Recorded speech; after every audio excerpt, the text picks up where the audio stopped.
ഇന്നത്തെ റെസിപ്പി നമ്മുടെ അമൃതം പൊടി വെച്ച് സിമ്പിളായിട്ട് തയ്യാറാക്കാൻ പറ്റിയ അടിപൊളിയായിട്ടുള്ള നല്ലൊരു ഹൽവയുടേതാണ്. ഇത് തയ്യാറാക്കാനായിട്ട് ഒരുപാട് നെയ്യുടെയോ ഓയിലിൻ്റെയോ ഒന്നും ആവശ്യമില്ല. ഒരു സ്പൂൺ നെയ്യ് മാത്രം വെച്ചിട്ടാണ് കേട്ടോ നമ്മൾ ഈ ഒരു ഹൽവ റെഡിയാക്കുന്നത്. കഴിക്കാനും നല്ല ടേസ്റ്റ് തന്നെയാണ്. അപ്പോൾ നമുക്ക് എങ്ങനെയാണ് ഈസി ആയിട്ടുള്ള ഈ ഒരു ഹൽവ റെഡിയാക്കുന്നതെന്ന് നോക്കാം. ഇത് റെഡിയാക്കാനായിട്ട് ആദ്യം നമുക്ക് എടുക്കേണ്ടത് തേങ്ങയാണ്. ഞാനിവിടെ 2 കപ്പ് ചിരകിയ തേങ്ങയാണ് കേട്ടോ എടുത്തിട്ടുള്ളത്. ഫ്രഷ് ആയിട്ടുള്ള തേങ്ങ ചിരകിയത് ഉപയോഗിക്കണതാണ് കേട്ടോ ഈ ഒരു ഹൽവ റെഡിയാക്കാനായിട്ട് ഒന്നും കൂടെ നല്ലത്. നമുക്ക് ഈ ഒരു തേങ്ങയുടെ പാലാണ് കേട്ടോ എടുക്കേണ്ടത്. അതിനായിട്ട് 2 കപ്പ് വെള്ളം കൂടി ഒഴിച്ചിട്ട് മിക്സിയിൽ നന്നായിട്ടൊന്ന് അടിച്ചെടുത്താൽ മതി. അതിനുശേഷം അരിച്ചെടുത്ത് വെച്ചിട്ടുള്ള തേങ്ങാപ്പാലാണ് കേട്ടോ ഇത് 2.5 കപ്പ് തേങ്ങാപ്പാലുണ്ട് കേട്ടോ. ഇനി തേങ്ങാപ്പാലിലേക്ക് നമ്മൾ ചേർത്ത് കൊടുക്കുന്നത് നമ്മുടെ അമൃതം പൊടിയാണ്. ഞാൻ 1.5 കപ്പ് അമൃതം പൊടിയാണ് കേട്ടോ ഇട്ട് കൊടുക്കുന്നത്. ഇത് റെഡിയാക്കാനായിട്ട് മെഷർമെൻറ്റ് കപ്പിൻ്റെ ഒന്നും ആവശ്യമില്ല. നമ്മുടെ വീട്ടിലെ ഏതെങ്കിലും ഒരു പാത്രം എടുത്താൽ മതി. എല്ലാ അളവുകളും ആ പാത്രത്തിൽ തന്നെ എടുക്കാനായിട്ടൊന്ന് ശ്രദ്ധിക്കണേ. ഇനിയൊരു വിസ്കോ സ്പൂണോ വെച്ചിട്ട് കട്ടകളൊന്നുമില്ലാതെ നന്നായിട്ട് ഇതൊന്ന് മിക്സ് ചെയ്തിട്ടെടുക്കാം. നല്ലപോലെ മിക്സ് ചെയ്തെടുത്ത് കഴിഞ്ഞാൽ നമുക്കിനി ഇതൊന്ന് അരിച്ചും കൂടി എടുക്കണം. ഇങ്ങനെ അരിച്ചെടുക്കുന്നത് നമ്മുടെ ഹൽവ നന്നായിട്ട് സോഫ്റ്റായിട്ട് വരാനായിട്ടാണ്. ഇങ്ങനെ ചെയ്തിട്ട് റെഡിയാക്കുമ്പോൾ നമുക്ക് നല്ല സോഫ്റ്റ് ആയിട്ടുള്ള ഹൽവയാണ് കേട്ടോ കിട്ടുക. നമ്മുടെ ഈ ഒരു അമൃതം പൊടിയുടെ ഒരു ടേസ്റ്റും തന്നെ നമ്മുടെ ഈ ഒരു ഹൽവയ്ക്ക് ഉണ്ടാവില്ല. നമ്മൾ നന്നായിട്ട് അരിച്ചെടുത്ത് കഴിയുമ്പോൾ കിട്ടുന്ന അമൃതം പൊടിയുടെ ഈ ഒരു പാട്ടുണ്ടല്ലോ, ഇത് നമുക്ക് ആവശ്യമില്ല. ഇത് നമുക്ക് കളയാം. നമുക്കിതാ ഈ ഒരു പാല് മാത്രമേ ആവശ്യമുള്ളൂ. ഇതിനി ഇവിടെ ഒന്ന് മാറ്റി വയ്ക്കാം. ഇനി അടുത്തതായിട്ട് നമുക്ക് നമ്മുടെ ഈ ഒരു ഹൽവയിലേക്കുള്ള ശർക്കരപ്പാനിയാണ് കേട്ടോ റെഡിയാക്കേണ്ടത്. അതിനായിട്ട് 1 കപ്പ് പൊടിച്ച ശർക്കരയാണ് ചേർത്തിട്ടുള്ളത്. കൂടെ തന്നെ 1/2 കപ്പ് വെള്ളം കൂടെ ഒഴിച്ചു കൊടുക്കാം. നമ്മളിതുപോലെ കറുത്ത ഹൽവയൊക്കെ തയ്യാറാക്കുന്ന സമയത്ത് നല്ലോണം കളറുള്ള ശർക്കര എടുക്കാനായിട്ട് ശ്രദ്ധിക്കണേ. അപ്പോഴാണ് നമ്മുടെ ഹൽവയൊക്കെ റെഡിയായി വരുമ്പോൾ നല്ല കറുപ്പ് കളർ ഉണ്ടാവുള്ളൂ.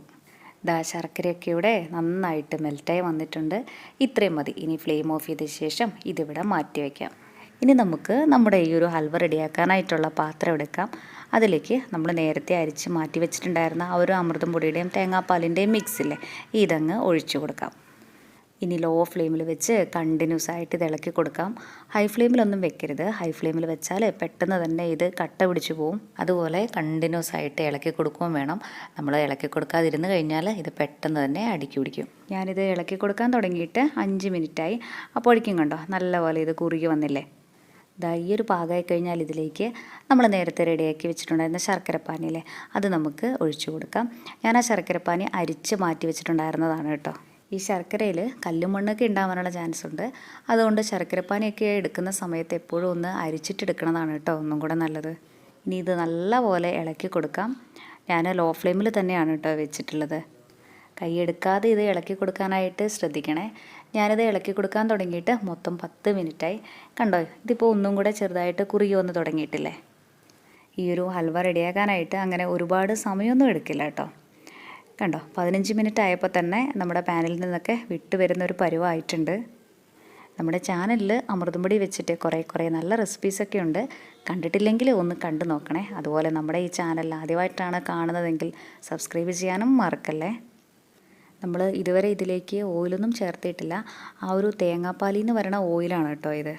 ഹൽവയൊക്കെ തയ്യാറാക്കുന്ന സമയത്ത് ഫ്രഷ് ആയിട്ടുള്ള തേങ്ങാപ്പാൽ എടുക്കുവാണെങ്കിൽ നമുക്ക് എക്സ്ട്രാ ഓയിലൊന്നും ചേർക്കേണ്ട ആവശ്യം വരില്ല. ഇനി ഇതിലേക്ക് മധുരം ഒന്ന് ബാലൻസ് ചെയ്യാനായിട്ട് 2 നുള്ളു ഉപ്പാണ് കേട്ടോ ചേർക്കണത്. ഇനി ഇത് നന്നായിട്ടൊന്ന് മിക്സ് ചെയ്ത് കൊടുക്കാം. അതുപോലെ നമ്മുടെ ഈ ഒരു ഹൽവയ്ക്ക് നല്ലൊരു ഫ്ലേവർ കൂടെ കിട്ടാനായിട്ട് 1 ടീസ്പൂൺ ഏലക്കാപ്പൊടിയാണ് കേട്ടോ ചേർക്കണത്. ഞാനിത് ഏലക്കയും പഞ്ചസാരയും കൂടെ ഒരുമിച്ച് പൊടിച്ചെടുത്തിട്ടുള്ളതാണ്. അതുകൊണ്ടാണ് 1 ടീസ്പൂൺ ചേർത്തത്. ഏലക്കാപ്പൊടി മാത്രമാണെങ്കിൽ 1/2 ടീസ്പൂൺ മതിയാകും. നമ്മൾ ഇതുപോലത്തെ ഹൽവയൊക്കെ തയ്യാറാക്കുമ്പോൾ നോൺ സ്റ്റിക്ക് പാൻ ഉണ്ടെങ്കിൽ അതെടുക്കണതാണ് ഒന്നും കൂടെ നല്ലത്. അപ്പോൾ ഒട്ടും തന്നെ അടുക്കി പിടിക്കില്ലല്ലോ. ഞാനിത് ഇളക്കി കൊടുക്കാനായിട്ട് തുടങ്ങിയിട്ട് 20 മിനിറ്റായി. കണ്ടോ, കളറൊക്കെ ചെറുതായിട്ടൊന്ന് മാറി തുടങ്ങിയിട്ടില്ലേ. ഇനി ഇതിലേക്ക് നമ്മുടെ ഈ ഒരു ഹൽവയ്ക്ക് ഒന്നും കൂടെ നല്ലൊരു ടേസ്റ്റ് കൂടെ കിട്ടാനായിട്ട് 1 സ്പൂൺ നെയ്യാണ് ചേർക്കണത്.